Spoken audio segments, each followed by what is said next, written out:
Now it's minutes or seconds. After that, no value for data. I don't need it.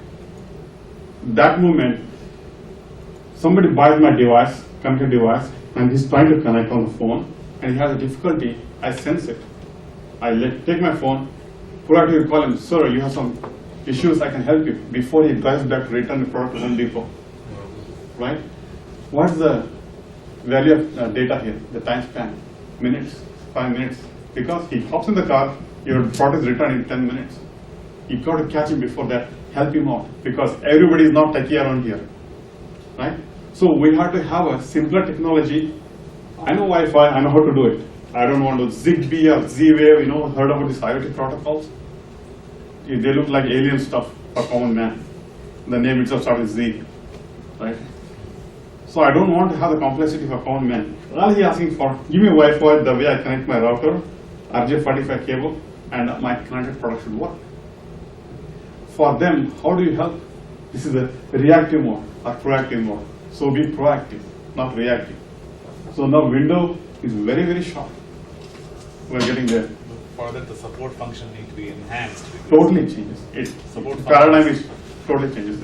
Always they start with did you switch on the phone? Start with the basic stuff. No, now I can recognize Then what we is. need the data for an hour. Yeah, basically, yeah. Now I can literally tell you, oh, he pressed this button. He's not supposed to. Did he do this? He didn't do this. He's getting there, doing this. I can recognize the pattern and call back. Maybe a robotic call. Let's say call.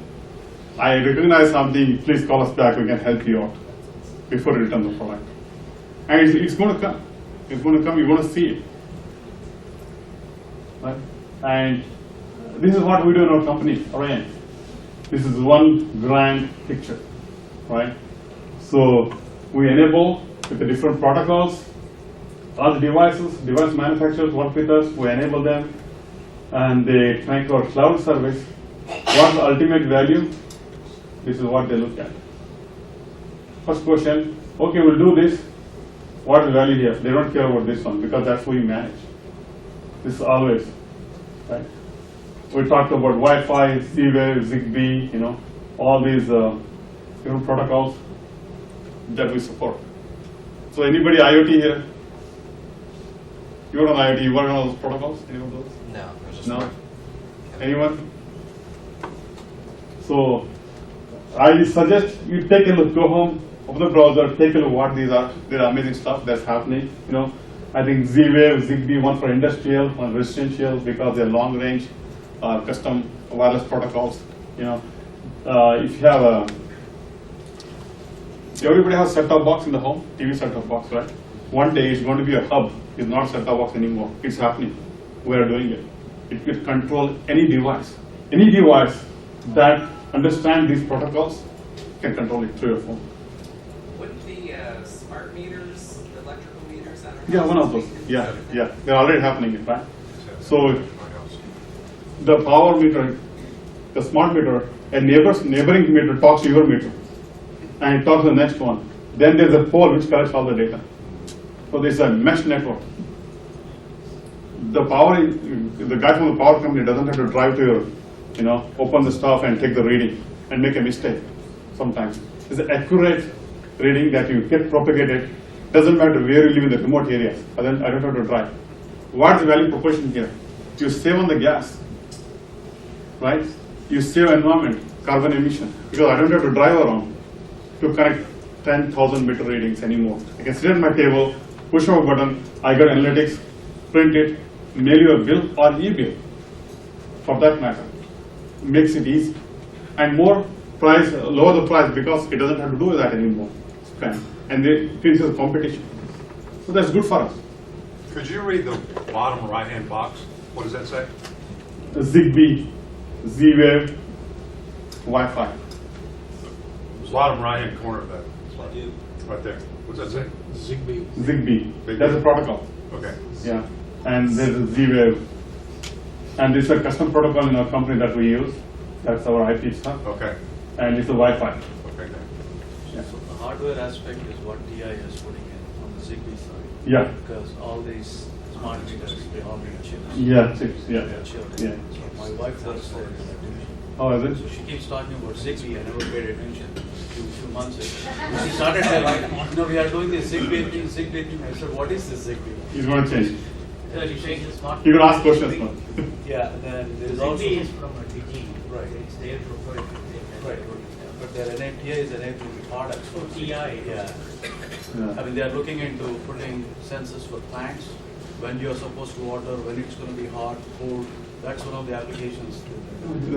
The smart home things, right? You don't have to manage a sprinkler anymore. It talks to weather data. It's a temperature is hot, depending on what's the forecast in the next 2 days. You can water the plant and your lawn. You don't have to do that anymore. Right? That's happening. It's coming. It's not a James Bond anymore. It's happening. So these are some of our customers that we work with. So nobody has a connected garage? No. Rush to Home Depot. What is connected garage? So you can, your wife will know when you come home. Right? So that one. Right? So, these are the products, Whirlpool, Maytag, Chamberlain, this smart garage door, sump pump. If you have a basement, probably hurricane places where people live, basement gets flooded, then pump starts automatically, and it tells you what's happening. Right? And the master, the power adapter, you can see how much power the fridge is consuming. Why? You can monitor. You have the plug points. You put that and put your appliance. You can control it from anywhere. You turn it off, turn it on. You can change the illumination. You can change the brightness. All those things. So, what do? The crux of the things lies in the cloud. These are the dumb devices. They just communicate. They take the order. What I sent to my phone. This is a mobile application. I can see that freezer temperature, the door is open or not, all kinds of stuff. And we can enhance this product to tell, moment you keep your product in your fridge, the scanner reads your scan new to a barcode which tells expiration date, the contents, the calories and everything. And you get a screen on your refrigerator that tells what is the inventory on in the refrigerator, what is about to expire, what needs to be refilled. And it's not far off. We have the technology to do it. What we are processing? 15,000 messages per second we are processing from the devices in our cloud system right now. There's an amazing amount of messages per second, and you have to act on it. Collecting is one part. Send alerts, send an email, SMS, push notifications on the phone. Something is happening on a device. Take some action. Right? This is, I think, much more than what Twitter does. Like Twitter is more action reaction. This is one way. It's already happening. Right? So, and what is the latency? Minimum latency, we need 200 milliseconds round trip latency. AWS doesn't provide, Amazon doesn't provide this kind of latency requirement for us because you have multiple hops in the network. It doesn't give us that latency. So we use something called device virtualization. There is a fridge and a washer, and the copy of it sits here in the system. By doing that, imagine instead of this, if I had to take control of things here, then I need to install an operating system on the refrigerator. If I have a Linux system, once we have a Linux system, suppose on my fridge or a dryer, can you tell me what's the impact? What's good, what's bad? Anybody? When your OS running on a device. From security perspective, you can hack it. You can send a malware.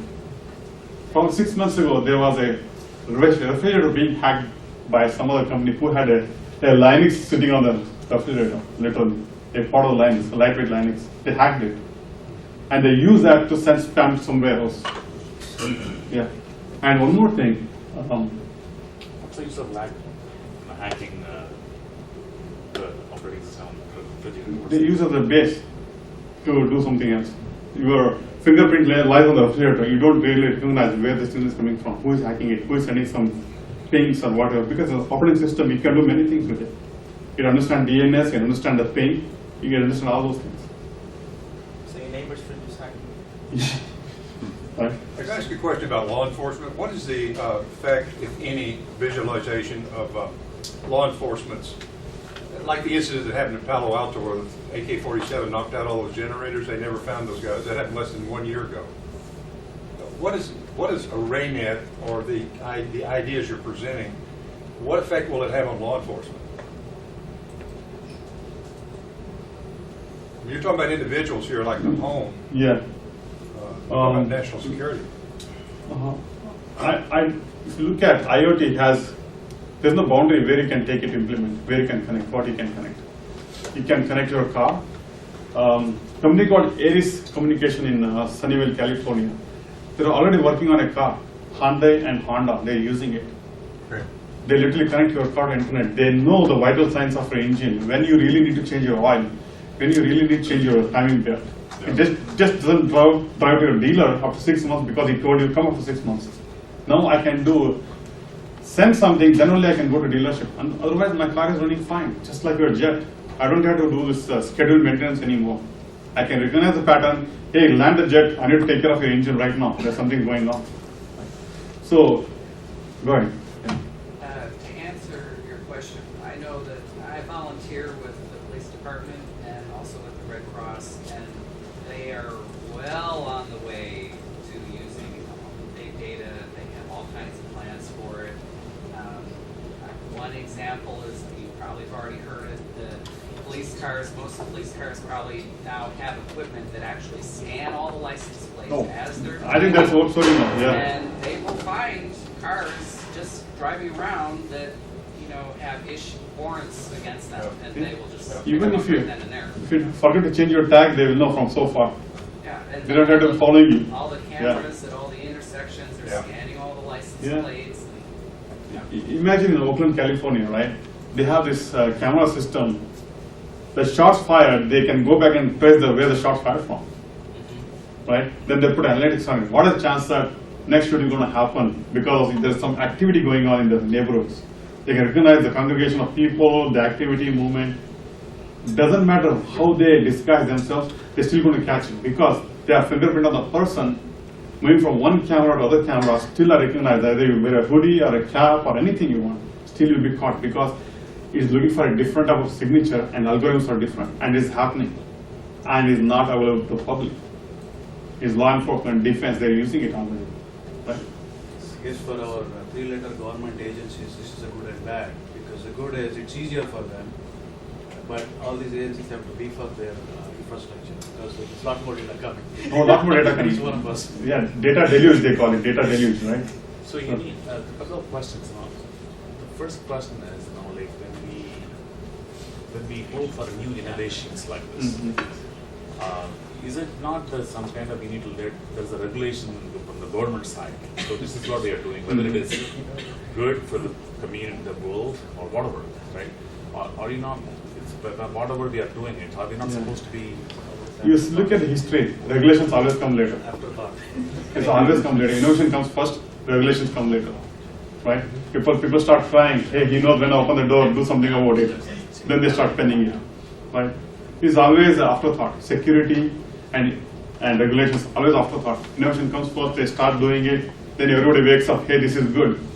For example, the 2012 election, Obama election, what happened? Probably you know. How did he win the election? What we do in a previous campaigning, you go to the local governor, local mayor, take him on the stage, and he endorses you, vote for me, please come, everybody come together. Now, big data, Obama goes directly to the person. He knows whom going to vote, what he did last time. Right? They had a big data team sitting in the underground bunker, churning out the data, whom to reach, who is likely to give contribute to a party, who is likely to vote me. They surpass all the governors, mayors. You don't need them. I know your cell phone number. I send a text message to you, email to you. What do? You open up a PayPal and pay it right there. That's what happened. You see, the thing is, they wake up later, they start doing applicability or security issues, they write regulations later. IoT security is not solved still. Still is a very nascent stage. Yeah. Yeah, that's why even when we are out of the IP addresses from IPv4 to IPv6, So are they doing anything about, like, first of all, like doing that, a lot of IP addresses, a lot of new businesses. That's why these are expanding. So then even that regulation also comes later. That's what you mean to say. The question is, how do you run out of IP addresses, IPv4, IPv6? Probably in a very short time, we're going to run out of IPv4 pattern. Yeah, So I saw that. IPv6 is going to stay because it's longer, it's a hexadecimal, it's a different pattern. It's going to stay for some time, it's going to stay for a very long time.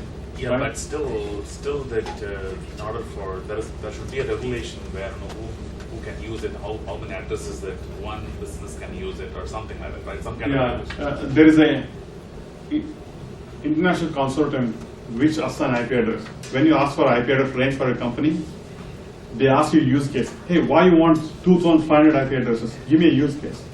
And who is who signs this? You're a company, you're the legit company, I want to verify it. And who is going to sign it? Your CEO, right?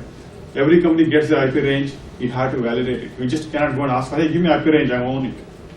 Because once you do that, that's a public data available. I can use it to tell if a signal comes to my network, this company is calling me because I understand IP address belongs to him.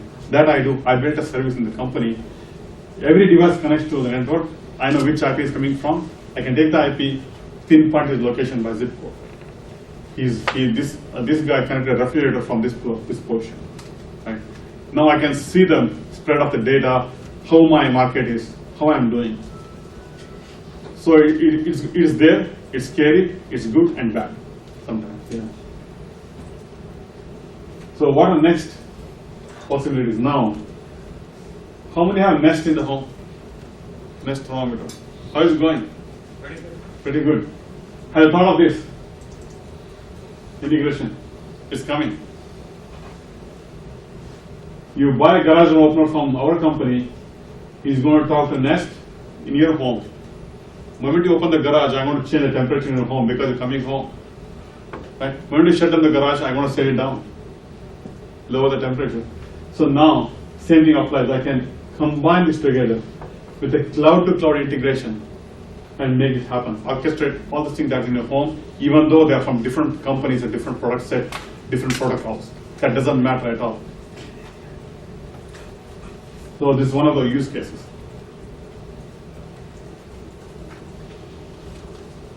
This is the data architecture that we do. That's how we scale in terms of data. I know this is more interesting for you guys. Right? To come here, I need to tell you some stories, what's really happening and how we are doing it. Right? So this is we run Cassandra. We're going to talk about in the next session a lot.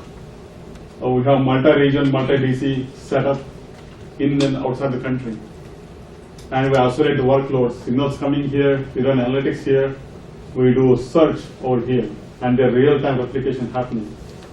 And these are nodes in the order of hundreds and 150 nodes spread across.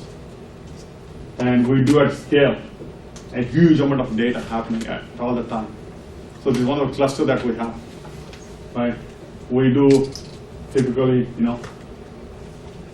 anyone on networking side?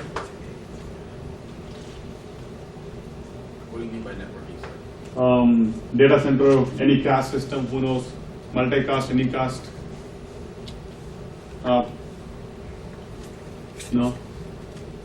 Anycast is it's like I have a data center in Chicago, one in West Coast. I publish same IP address in the internet both. And you are traveling, you are in West Coast. Now I get down in Chicago. You open your phone, it connects to a local data center where I'm doing. So when you do some operation on your phone, it connects to local data center in Chicago. Does the same work as you are in California. So in case your Chicago data center goes down, still my signal is going to work because I have the same IP address published in both places. And they're close to you. We're going to use a geolocation based services so that you don't have to go to California from Chicago to do something. You're locally available right there. So same thing, you can do it across the world. You can take your cluster, different region, publish the same IP address in 4 places and get a localized service, the place where you are. That's called use network anycast. That's part of the networking that you need to implement. They need to get those IP addresses, use the CDN, there are other place, some stuff is there. Sanjay? Yeah. So what kind of data architecture skills do you need now compared to traditional RDBMS? It's completely different, right? Totally So- different. It's totally different. So, I mean, to be a data architect now, what kind of skill sets do you need? I say Cassandra, here it's a powerful tool. We're going to talk in the next session. I give some ideas like how the traditional data modeling doesn't work anymore. How many are aware of normal forms, 3NF? Can you write on the paper and throw them out of the window? It's not going to apply anymore in the next session. So unlearn your RDBMS to learn NoSQL. Why? Because I don't have to worry about the memory. I don't care about disk space. What I care about? A performance. How fast I can read some data from, I'm on the screen one, I click on submit, I want to do it so fast because there are 100,000 people doing the same thing at the same time. How fast I can do it? Your traditional RDBMS go for a spin. It cannot support it. Because you have the funky relations, dependency, cascade relation. Out of the door.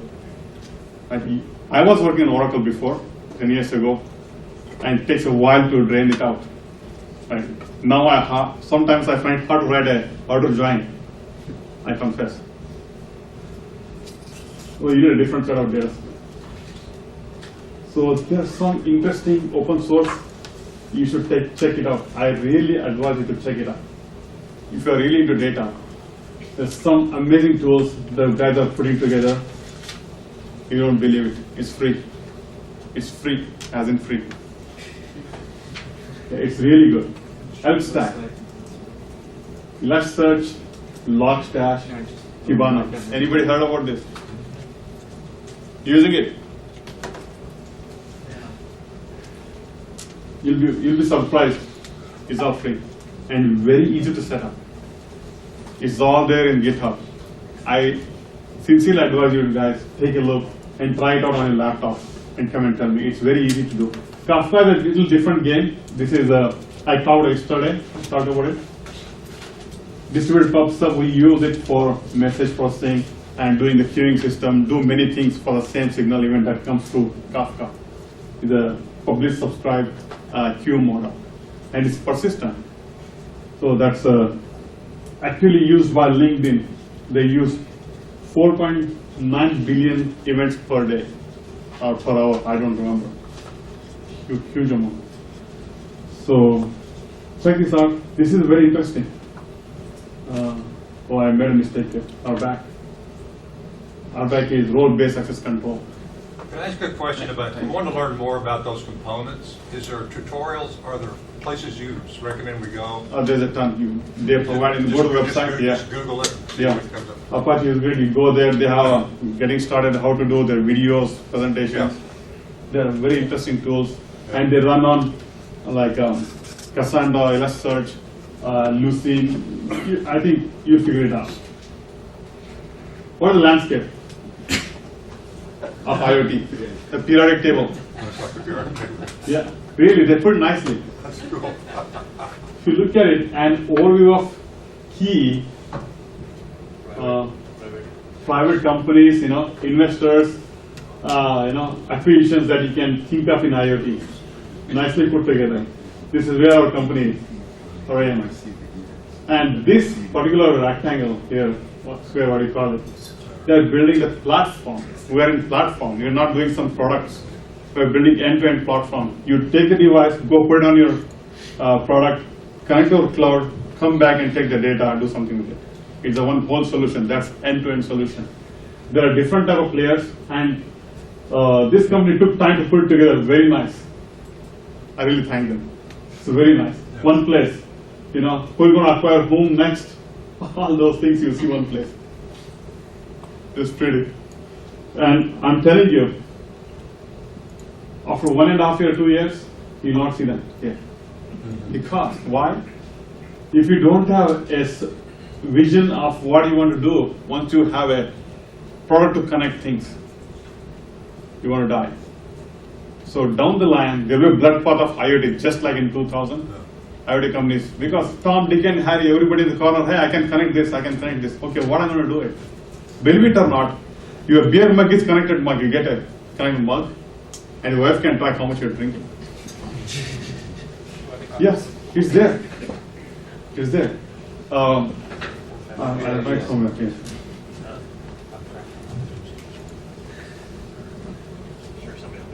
Go to this website.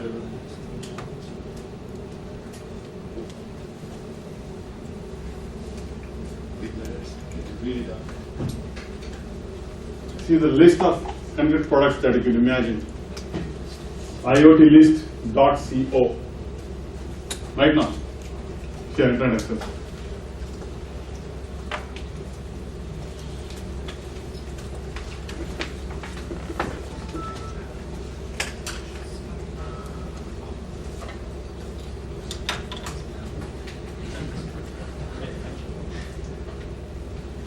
Do me a favor. Rush to the Home Depot.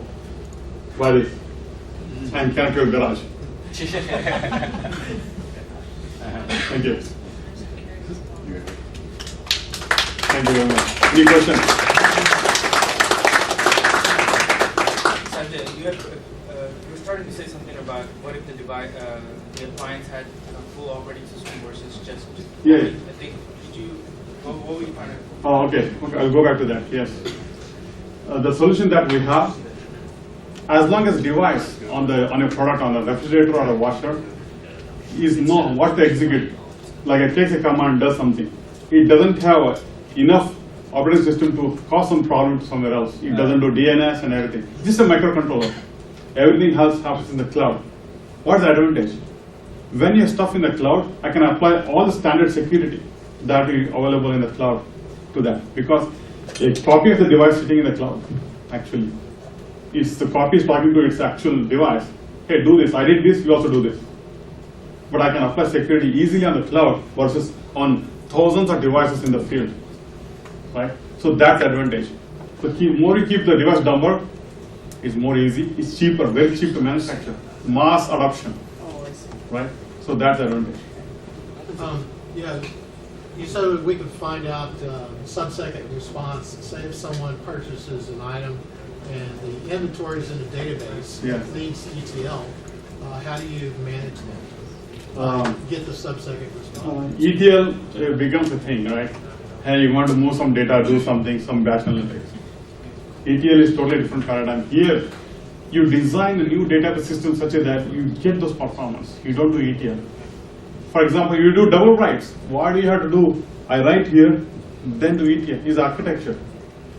I write 2 times. One goes to my data warehouse, one goes to my transaction. Done. Right? So they use a different architecture approach. You got to think out of the box. The answer, yeah. Any more questions? Oh, go ahead. Yeah. It's a small device that where does it fit? Fit in the garage somewhere. You don't even see it. Yeah, in the garage. And not just a particular brand of garage door openers. Anything after 1994, you have those sensors on the door. It works. Not just Chamberlain. These guys can make it any Genie or anything. Imagine, no Chamberlain knows how the Genie functions. What does this do? This gives an adapter for your remote garage controller You can from your remotely phone. close the garage. Put it on your phone. Yeah. How do you For know? a guy How to do I know close it's it. not my kid trying to open and close the garage door? Your kid, you get a push message. So it just says Yeah. the garage is Yeah, open, you- the garage is yeah. closed. Yeah, the the garage app. is open. And also you can Do you see. get shock collars? You can customize your alerting I'll tell you more about so that you can tell how many times it opens, who opens it. They charge you for the service uh, per month. You have to pay. Have you ever been involved in some kind of litigation where you've been accused of being responsible for a crime based on the device? Has anyone ever come after you or your devices? Nothing happened so far. Go on. Yeah, and there's some. Go ahead. You have a question? You had a question? Yeah. Go ahead. Maybe this more maybe for next session, but when you talk about Cassandra, MongoDB, all these databases, if you see, like almost 90% of the enterprise, like their data is not relational databases, so Oracle, SQL, or even Mail. Some of the companies even refuse to move from mainframes. You know, so like for example, in our company, we are product company. We don't have data. We basically just provide software products to other companies. So we use their data. So they always complain. Yeah, they complain about performance. But when only thing we thought about is maybe using any of these databases and use it as a builder, like to bring the data from Oracle or SQL, put it in the cache, use them as a Cassandra or Mongo in the middle. Yeah. So bring it to the UI so that faster than update layer, So where do you see these databases going? Because a lot of companies still, you still see a lot of big companies still have. Yeah. See, here you need to provide a complementary solution.